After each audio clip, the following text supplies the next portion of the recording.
of leaders of political parties here present, as well as the Deputy President of the governing party, Paul Mashatile. Honorable members, in the State of the Nation address last week, I said that a nation is defined by how its people meet the gravest difficulties, whether they work together and confront their challenges as one, united by a common purpose, or whether they surrender to the problems before them. The same can be said of their elected representatives. As we, the elected representatives of the people of our country, gathered here in this house, we have to ask ourselves whether we are able to work together to confront the challenges of our nation, united by a common purpose, or will we be consumed by our differences and in doing so, surrender to the problems that beset our country. The debate on the State of the Nation address over the last 2 days has done much to emphasize our differences and to reveal the extent of political contestation in our society. In a way that is to be expected and even welcomed. In a vibrant and robust democracy like ours, we must expect such contestation. The debate has raised important issues and some constructive suggestions have also been put forward. But there are those in this House who, instead of being what I would call merchants of hope, have cast themselves as merchants of despair. They have determined that their political fortunes are best served by depicting our country, South Africa, as being in chaos, instead of being parties that acknowledge the challenges and that are determined to work together with all of us to find solutions. Rather than present a balanced assessment of the state of the nation, they have instead resorted to dishonest and self-serving rhetoric.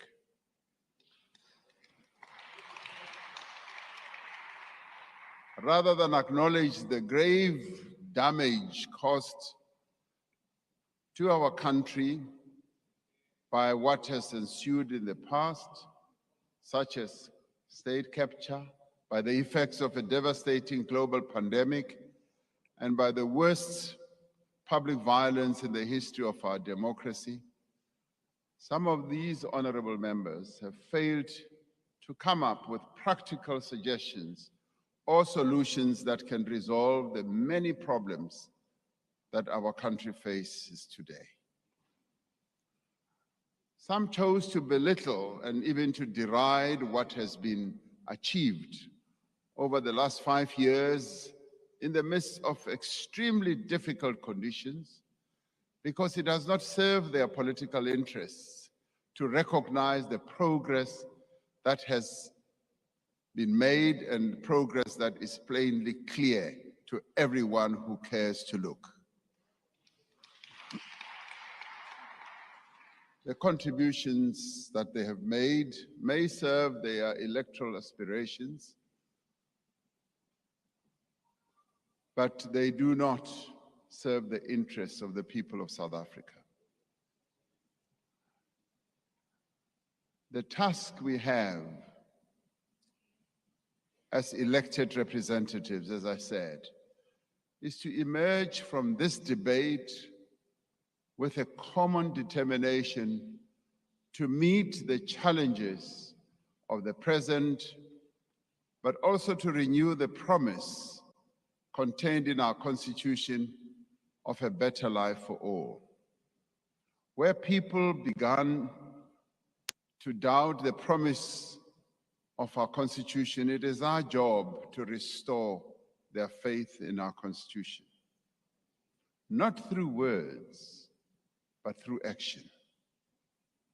To do so, we must reflect deeply and honestly on what has gone wrong, on where we have strayed from the path we set out in the first place.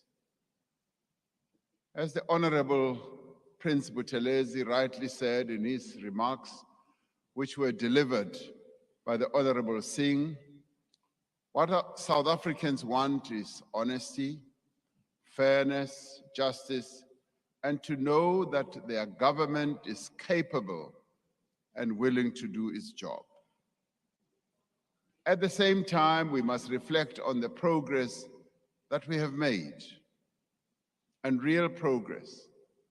And we must concentrate on the actions that we need to take now to overcome the challenges that face us.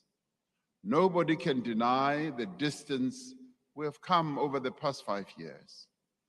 Nor can anyone deny that our country has been struck by successive crises that have severely impeded our efforts to improve the lives of our people as we would have wanted to.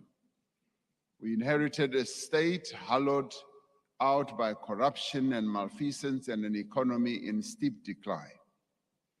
Since then, we have rebuilt the capability and restored the independence of institutions that are essential in our democracy, institutions that had been weakened. We have reinvigorated entities like the South African Revenue Service, the National Prosecuting Authority, the Special Investigating Unit, to fulfill their mandates effectively without fear or favor. That we have done. The tireless work of the State Capture Commission and the Investigating Directorate is now bearing fruit in the prosecution of those alleged to have been involved and responsible for state capture. We've faced up to the worst global pandemic in a century and marshaled an unprecedented response to save lives and to protect livelihoods. We implemented a new social grant which has reached more than 11 million people. We supported over 5 million workers who would otherwise have lost their jobs and provided tax relief and direct support to thousands of businesses and helped them to survive.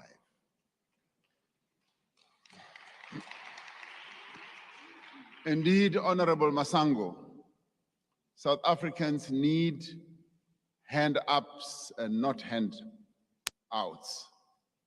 That is why our unprecedented expansion of public employment programs has proven to be a great success, and they've also proven to be an effective tool for mitigating unemployment when not enough jobs are being created by the economy. The presidential employment stimulus has created work and livelihood opportunities for 1 million people to date, most of whom are young people. We have implemented far-reaching economic reforms to restore confidence in our economy, and that is why investors are looking at our country with great interest and many of them investing. We've opened the way for private investment in electricity generation for the first time and released spectrum to harness the potential of the digital era. For a province like the Northern Cape to have attracted 100 billion rand in investment in just a matter of 3 years must mean that something is cooking and happening.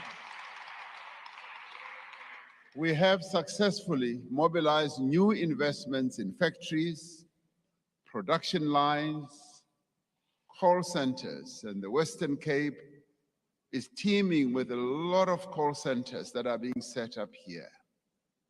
It's largely because of the work that is being done by the national government, whether you like it or not.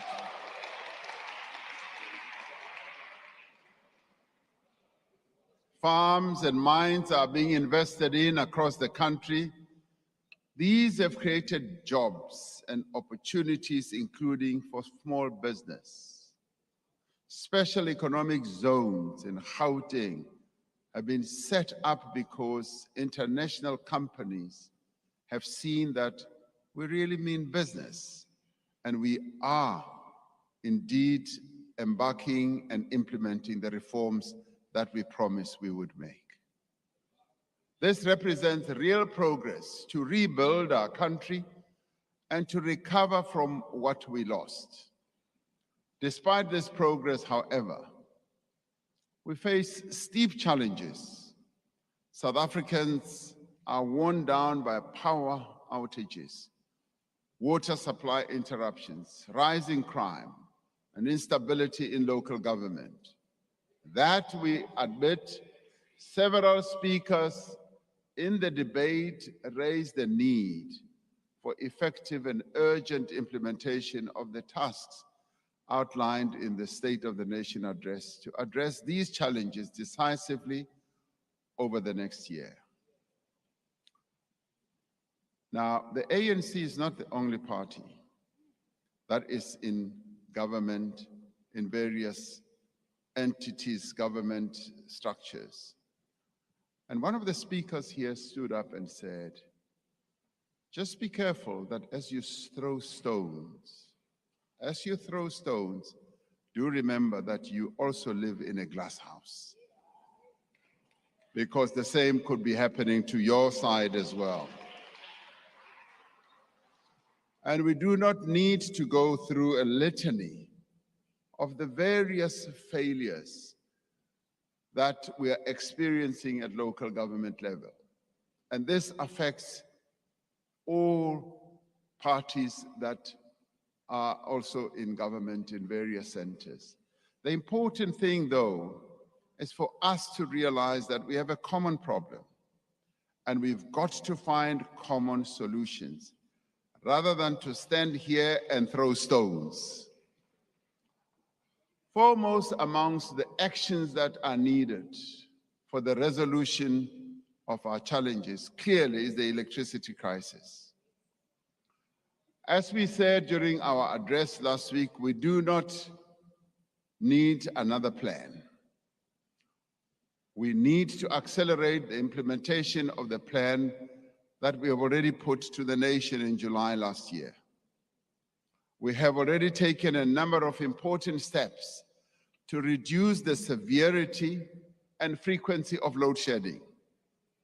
The measures which the Minister of Finance will announce in a week's time in his budget will boost the rollout of rooftop solar by business and households. To end load shedding, however, we must shift gear. A crisis of this nature demands a coordinated response, and it demands urgent action. That is the reason why I'm appointing a minister in the presidency, and the reason why a national state of disaster has been declared. As I said last week, cheers.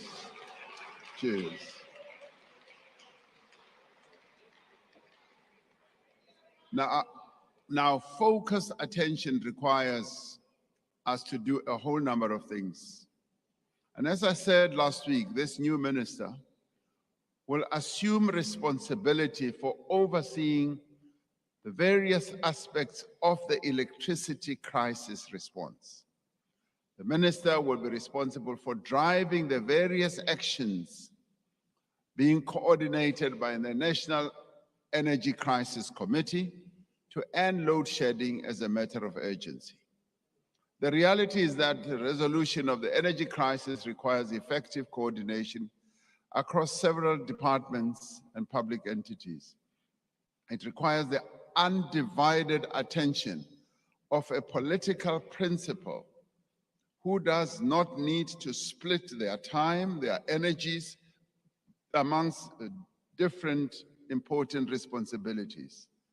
This appointment will ensure that there is a minister who is ultimately responsible for resolving load shedding and who is able to work with all fellow cabinet ministers, departments, and entities also.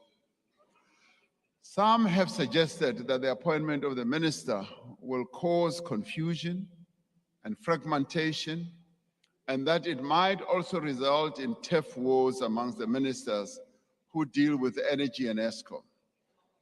That is not the case.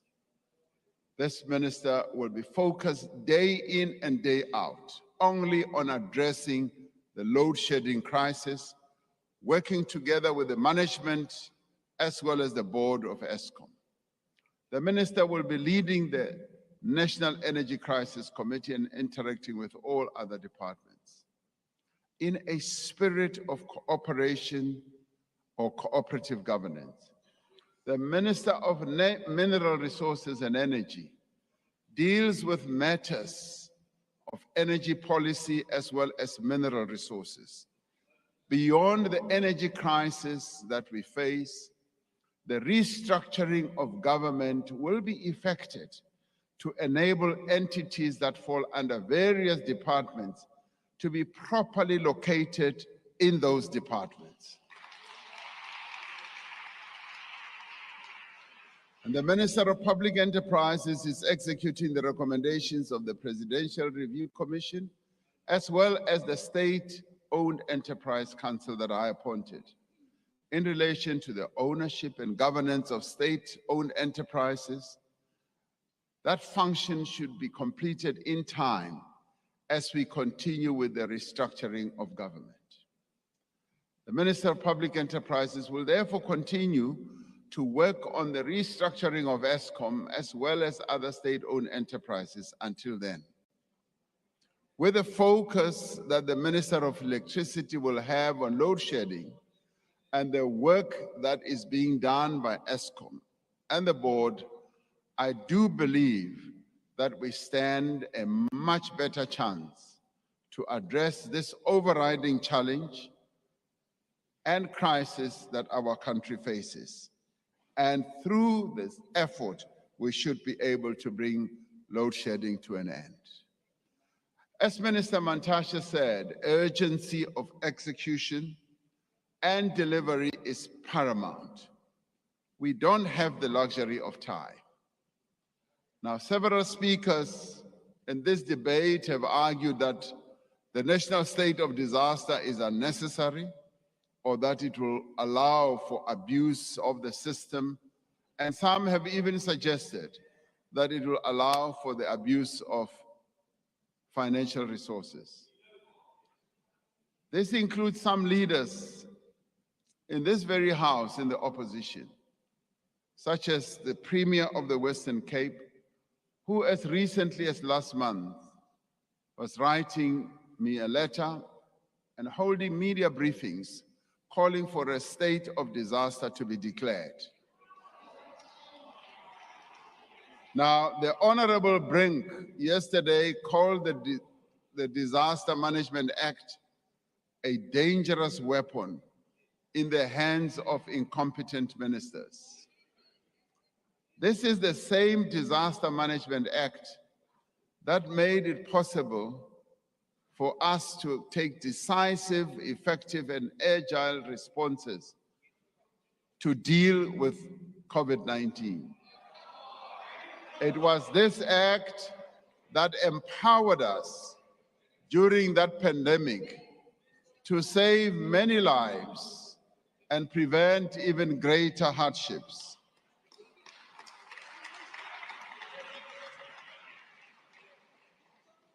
It is this Disaster Management Act that we have on our statute books that has on numerous occasions enabled us to provide urgent relief and support to people affected by floods and other natural disasters. The state of disaster that was declared last week will be used to mitigate the social and economic effects of load shedding and accelerate the measures that are necessary to close the shortfall in electricity and nothing else. As I said in the State of the Nation address, we will ensure that environmental protections and technical standards are maintained and that procurement is undertaken, yes, with transparency and proper oversight. We will use the state of disaster to rid of unnecessary bureaucratic obstacles that stand in the way of urgently bringing new generation capacity onto the grid. And we will use it to ensure continuity in the provision of critical services and supply chains and to address the impact of load shedding on businesses and on households. As we build on an electricity system that will meet our energy requirements into the future, we need to dispel some of the myths that have been circulating and that have been repeated even here about the path that we are taking. We need to dispel this idea that we are abandoning coal as a fuel source. We should all remember that coal-fired power stations provide 80% of our energy source right now and will therefore continue to provide the bulk of our base load supply into the future. Even as people in international forums have asked me, I've said we've just built 2 mega power stations, Kusile and Medupi, that generate some 8,000 megawatts at great cost. And there's just no way that we are going to shut those 2 power stations down. There's just no way that we are going to do that. And I've told them that, insisting that we are, however, committed to a future energy mix that consists of a diversity of energy sources, including coal, renewables, nuclear, gas, hydro, battery storage, biomass, and other forms of energy. We must dispel the idea that unbundling of ESCOM into 3 separate entities is out of step with the international trends. The reality is that over 100 countries, including China, Germany, and Russia, have established independent transmission and system operation companies. We need to dispel the claim that creating a more competitive, efficient, and sustainable electricity generation market threatens the ability of the state to provide affordable electricity to its citizens. In fact, it enhances it. On the contrary, the reforms we are undertaking will improve the ability of the state to provide power to the people now and into the future. And the power we want to be able to provide to our people is affordable power. Our priorities in 2023 are to decisively resolve the electricity crisis, to reduce unemployment, and to root out corruption and crime. Yet, as we confront the most immediate and pressing challenges facing our country, we must also plant the seeds for future growth. we must ask ourselves not only where are we as a country, but what kind of a country we want to be. We need to undertake other essential work now so that we can build beyond the crisis and, yes, lay the foundation for a better future for all South Africans. As a country with a young population, we have enormous potential for growth and development. The most effective way to harness that potential is through ensuring equal access to quality education. In the State of the Nation address, we outlined some of the work underway to improve access to quality early childhood development. This is being supported by progress in basic education, where schools in poorer areas are showing improved performance, and thanks to greater government support. We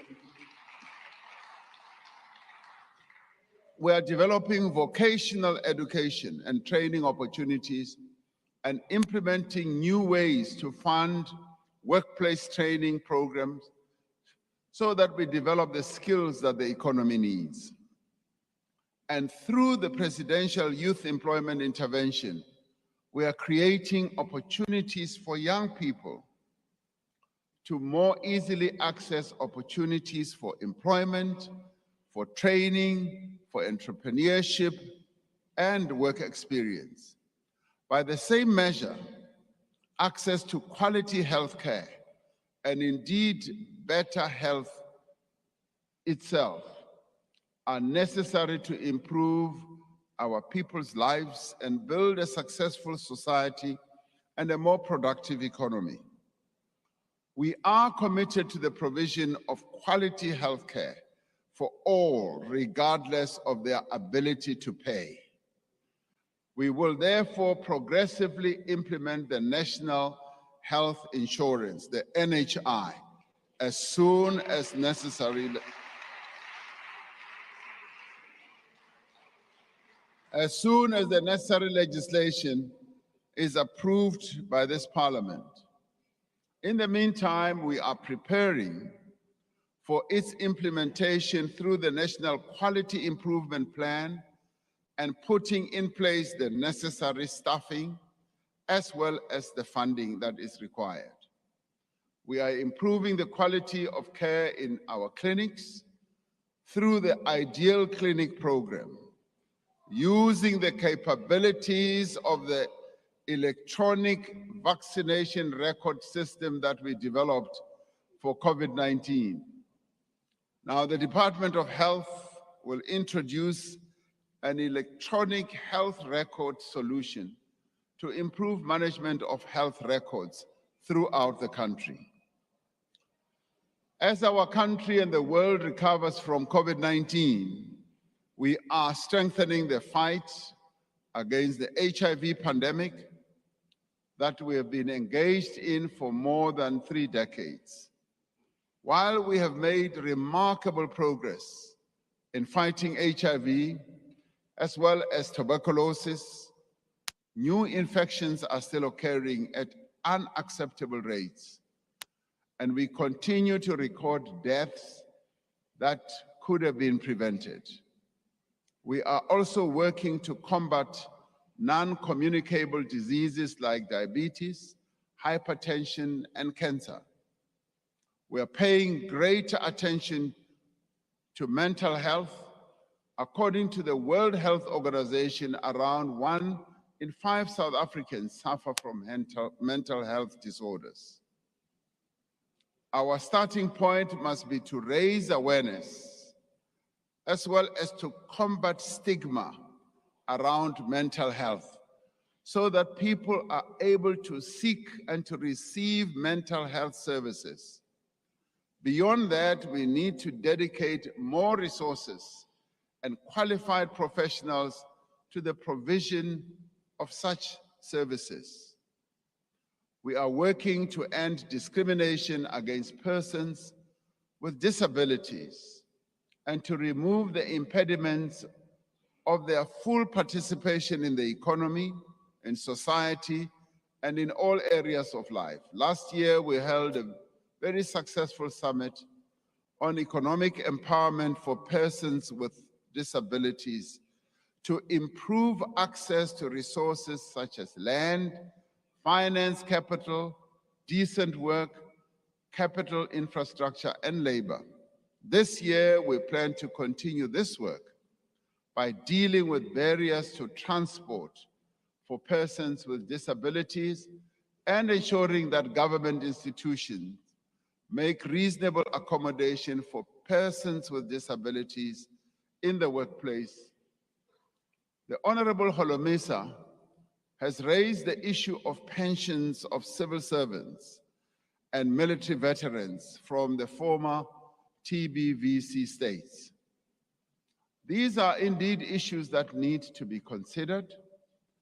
The Deputy President heads a task team on benefits for military veterans, which has a work stream on pensions. I have asked this task team to provide a report on this matter. And I've also asked the Minister of Finance to set up a team to look into the issue of pensions for civil servants from the TBVC states. So that work is going to get underway. And I'd like to thank General Holomisa for having raised this matter. He raised it as a real issue that needs to be addressed, and that I saw as a very constructive issue that he raised during the debate. Thank you, General, for raising the issue in the way that you did. Building beyond the crisis means addressing the fundamental threat of climate change and strengthening our country's resilience to future disasters. The ambitious carbon emission targets that we have set are essential to the future well-being and prosperity of the people of South Africa. Unless we act now, alongside other countries of the world, our country will experience ever more frequent and ever more severe weather conditions.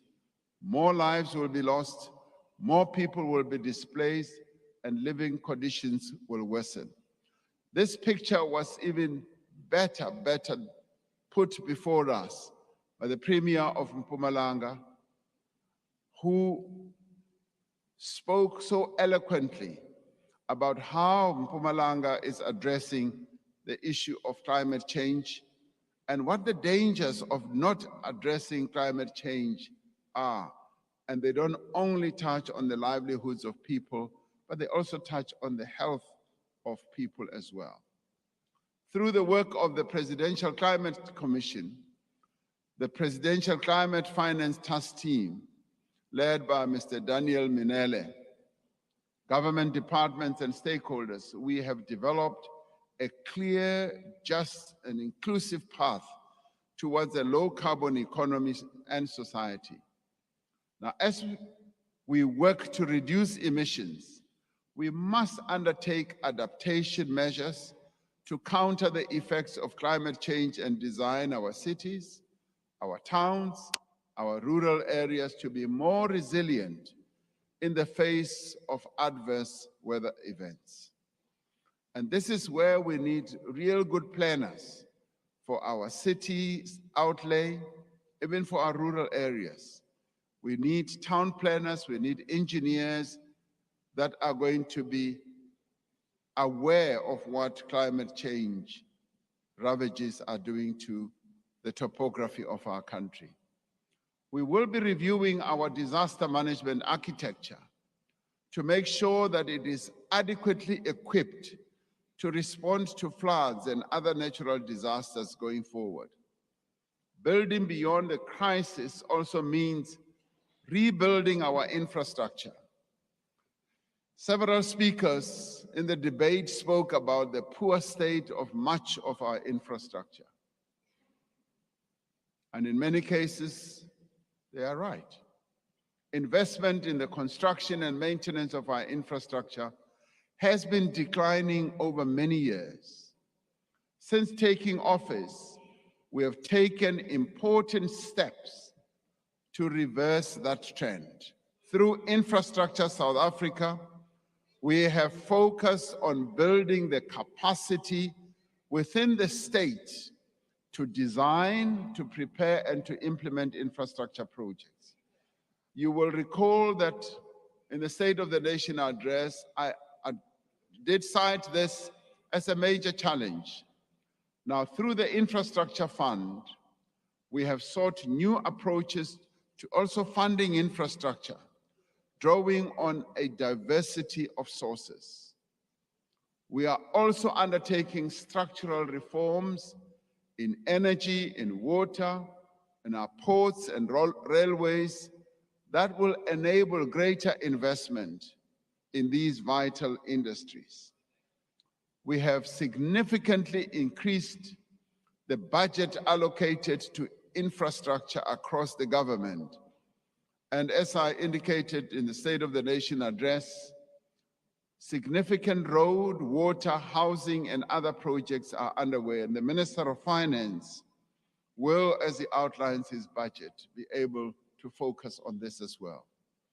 To succeed in all these efforts, we need to ensure that the state has the necessary resources, that it has the necessary capacity and all the skills that it can master to be able to execute all its plans. We are taking important steps to professionalize the public service across all spheres to ensure that the right people are appointed and are placed in the right positions, that they are held accountable and they are empowered to provide the best possible service to the people of our country. Further to this, I'm directing that all infrastructure and service departments conduct skills audits within a short space of time. These audits must not just tell us what training officials think they require, but must help us understand where critical skills exist in those departments to effectively deliver infrastructure and services. The National School of Government will work with other organs of state like the Human Sciences Research Council, the HSRC, to conduct these audits. We said in the State of the Nation address last week that South Africa's fortunes are linked to those of our continent. We depend on a peaceful, stable, and prosperous Africa to advance our own development as a country. In April last year, South Africa assumed its two-year term as a member of the African Union Peace and Security Council. We will be chairing a meeting of the Council in Addis Ababa tomorrow. Through our participation in the Peace and Security Council, South Africa is working with other countries to bring peace to areas of conflict on our continent, such as the Eastern DRC, whose president I had a lengthy discussion with last week, with Libya, the Sahel region, and northern Mozambique as well. In October last year, South Africa hosted and played a role in the facilitation of the successful peace talks between the government of Ethiopia and the Tigray People's Liberation Front, which were facilitated by the African Union. Our former Deputy President, Phumzile Mlambo-Ngcuka, participated in these talks and flew the South African flag on our behalf. We will continue to provide whatever assistance we can to the resolution of conflict and peace keeping on our continent. Our recent experience of the COVID-19 pandemic has demonstrated the value of a united response to common challenges. As the African Union Chair in 2020, South Africa led the continental response to COVID-19, overseeing a continent-wide strategy, setting up innovative online platforms to provide access for all countries on our continent, including countries such as the Caribbean, and mobilizing international funding and securing over 500 million COVID vaccines for the continent. Now, as chair of the African Union COVID-19 Commission, we continue to lead the continent on health security matters as a means of preventing and responding to the pandemic and plan for future pandemics as well. We are working as co-chair of the Access to COVID-19 Tools Accelerator, together with the World Health Organization and other organizations, to develop a global platform that will enable rapid development of and equitable access to tools needed to respond to any future pandemics at a global level as well. These are part of the concerted efforts to ensure that Africa and the global community are adequately prepared for any future health emergencies. While much of this work does not find its way into the headlines, the reality is that these are efforts that are necessary for the development and transformation of our country. While others make a lot of noise on the sidelines, the reality is that this government is building the future today. As a government, as we move on, honorable members, the values contained in our Constitution are essential in shaping the South Africa that we want. The Constitution of our country calls for a society that is based on human dignity, the achievement of equality, and the advancement of human rights and freedoms. And it calls for the accountability, responsiveness, as well as openness in government. These values provide a sense of purpose and direction for all of us, individuals, families, and communities, and a shared vision of what is important and meaningful to us. To live up to these values, to fulfill this bold vision in our Constitution, we must honor them in our own lives as well. We must treat one another with respect, with integrity, with dignity, with responsibility, but importantly also with compassion.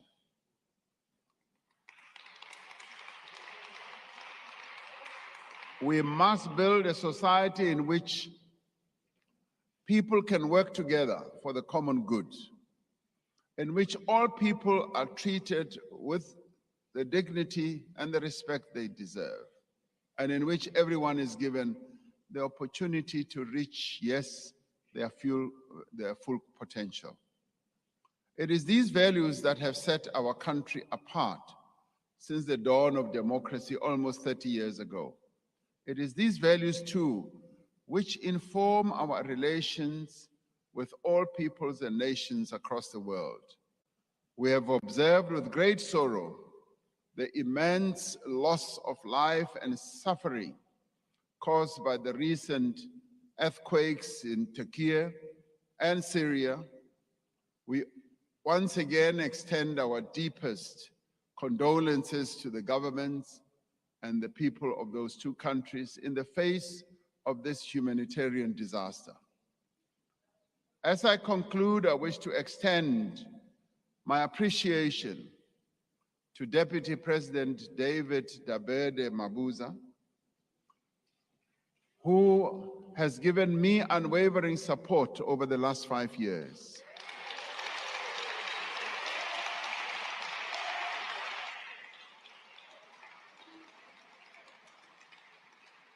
Not only has he given me support as president, he has been working side by side with me over these past 5 years and has executed the tasks that I have allocated to him, tasks such as heading and leading the South African National AIDS Council, the extensive engagements that he has had with military veterans,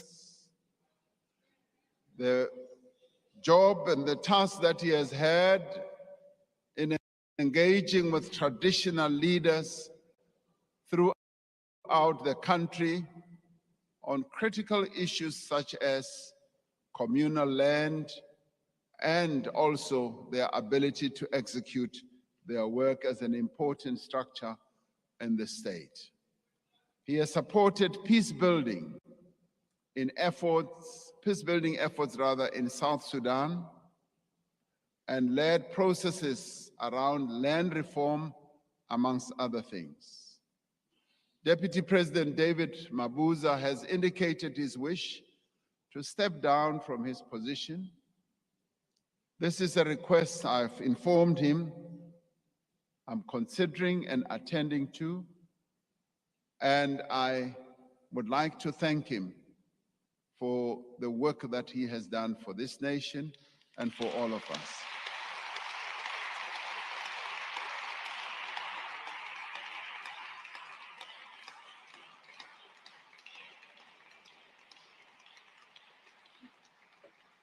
DP, cheers.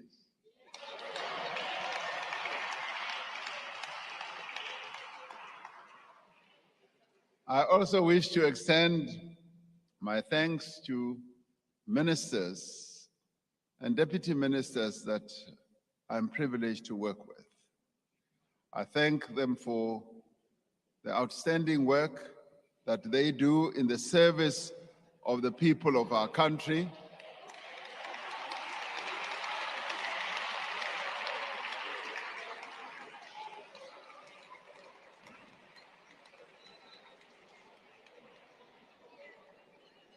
I also wish to thank the premiers of our country, all 9 premiers, from the Western Cape right through to Limpopo.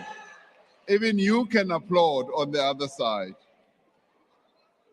I have really thoroughly enjoyed working with our premiers. Yes, I am sure.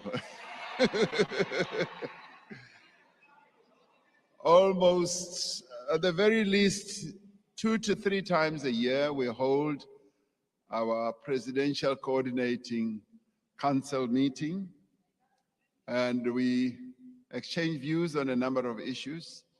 And I've always found our premiers very creative, very energetic, and full of ideas, such as being able to write letters to me and say, "President, declare a state of disaster."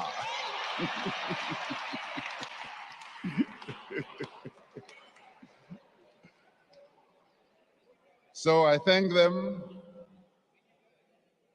I also I'd like to extend my gratitude to our Directors General. The Directors General and DDGs are the real engine of our government, and I'd like to thank them, together with a number of other officials in our government, and indeed those hordes of people who work in our government system, from the cleaners to the gardeners right up to the top. And I'd like to thank the advisors, my advisors as well, and the staff in the presidency for their hard work. And I'd like to thank my protectors as well.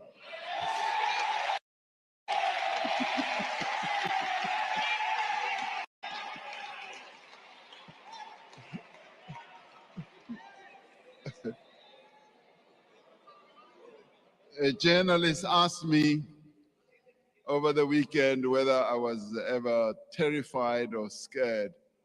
I said, no, I wasn't. And it was largely due to the fact that I have really good protectors, and I thank them. Finally, let me thank all of you, leaders of various political parties, and all of you as members of parliament. I thank you all for the inputs you have made, the criticisms that you level at me, and suggestions that you put forward, and all what you express. I really thank you, because this is what makes our democracy a rich democracy. Finally, allow me to reiterate what I said in 2018 State of the Nation address, delivered exactly 5 years ago today. I said we should reaffirm our belief that South Africa belongs to all who live in it. For though we are a diverse people, we are one nation.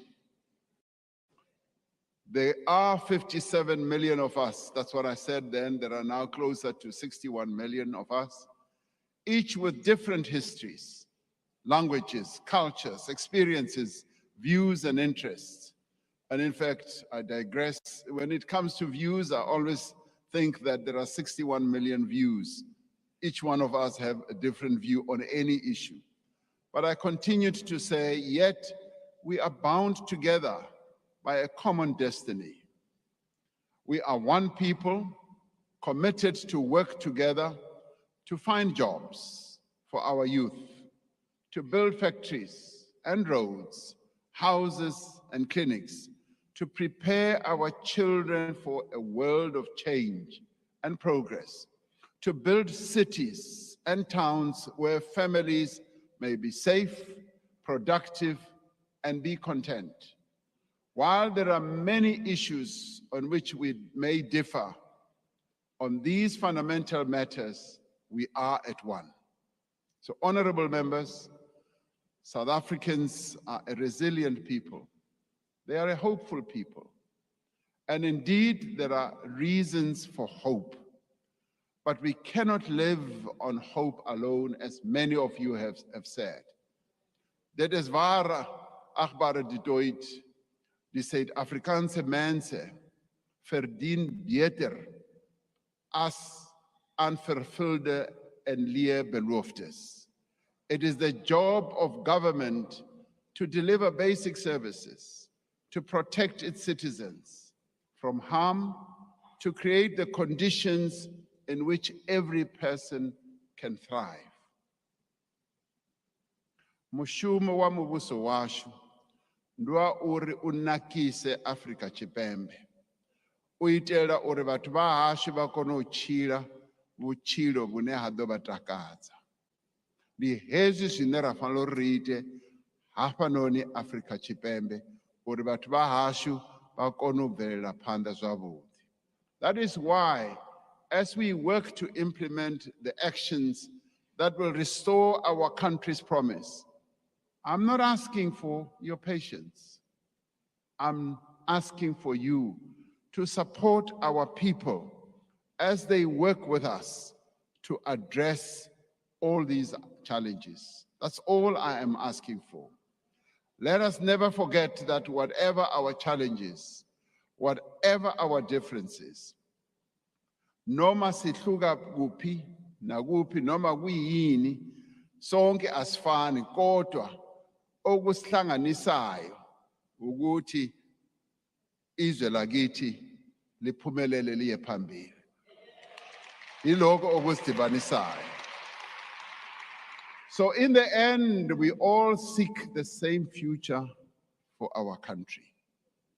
It is therefore important, and I repeat, that we should stand together to build that future.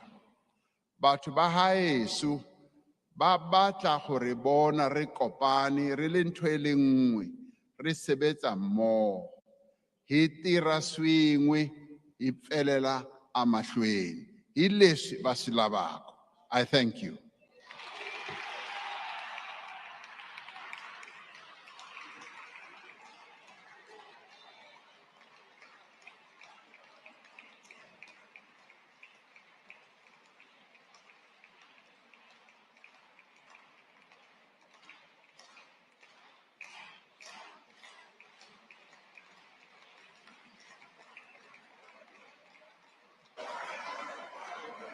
So thank you very much, honorable members.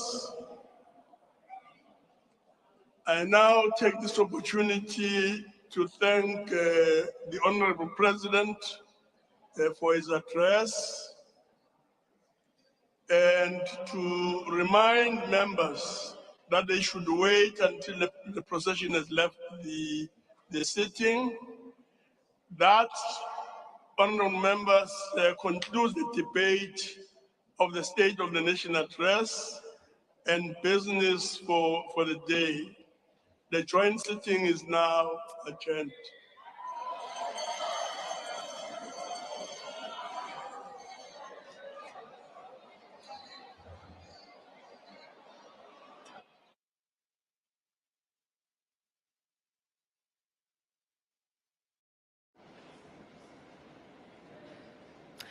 As you can see, the State of the Nation address reply has just been delivered by the state president as he sought to not only reflect on the commitments that were made or the comments that were made from various other political parties, in fact, all 14 political parties that are represented in Parliament. The president obviously took this opportunity to remind all political parties and all members of the political parties that are represented in Parliament of the imperative of unity, that the development landscape in our country really requires unity rather than actually mudslinging and finding fault with one another. But that's where we are. Tempinkosi, your thoughts? Yes, the one thing that I've been taking out from the president's speeches is the message of unity. He Absolutely. doesn't leave out that message of unity. He's just reminded the South Africans what he said when he delivered the State of the Nation address in 2018, that South Africa belongs to all who live in it. And it's further asked that we be patient as we allow the government to address the challenges that are currently confronting our country. And Indeed. Clearly, government cannot do it alone. We need to stand together as a country in unity, because that is the only way, seemingly, that will overcome the challenges that are currently facing our nation.